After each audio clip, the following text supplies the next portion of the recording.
love! So ngayon, magko-cover ako ng mga notebook ni Isaiah. So may binili ako sa Shopee sa pang-cover. Tingnan nyo. Ito siya. Adhesive. Ano ba tawag dito? Ito siya, guys. Ayan. Pang-cover siya ng mga notebook, books. So different size na yung binili ko. So makikita nyo mamaya. Bago ako mag-cover, maglalagay muna ako ng sticker name ni Isaiah. Gupitin ko muna siya. So, nag-print ako ng sticker. As yan. Para madikit ko sa notebook niya bago ko i-cover yung notebook. Ayan, kasi nagkakawalaan yung mga notebook. Siya, nagupit ko na yung mga sticker name ng... Siya, guys, cut ko na yung sticker. So, i-date ko siya dito, guys. So, ayan guys, dikit na natin. Ayan, medyo mahirap pa. Ito na siya. So, dito natin siya idikit.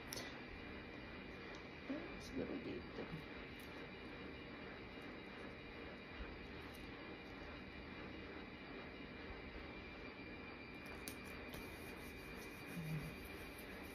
So, mamaya, i-cover natin siya. Diyan, extend. Ito yung sinasabi ko sa inyo guys na pang cover. So may pandikit na siya kaya madali na lang siyang gamitin. So ganito siya. So try natin. So yan. So ilapat lang natin. So meron naman naka-indicate dyan. Ayan. And then pulitin. Ayan. Ayusin lang natin yung papel. See?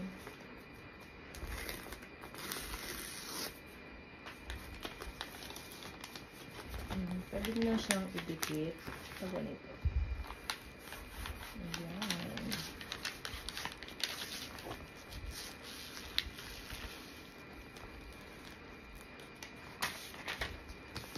Ayan.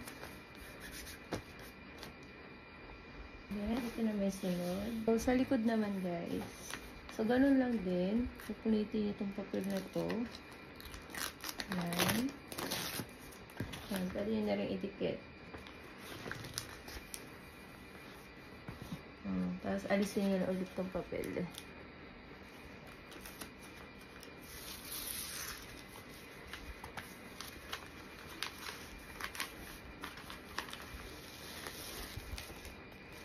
Charan! Ayan. Itupiin nyo lang dito, excess.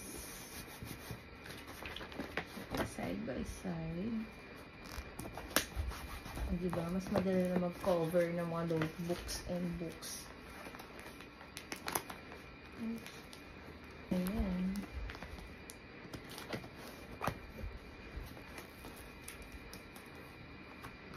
Charan! So, ito na siya, oh guys. Parang, ayun, no? Meron siyang design. Glossy ba ang tawag? Ay, matte. Yan. Ganda. Good. So, okay na okay to sa mga, sa mga private school na merong mga notebooks and books.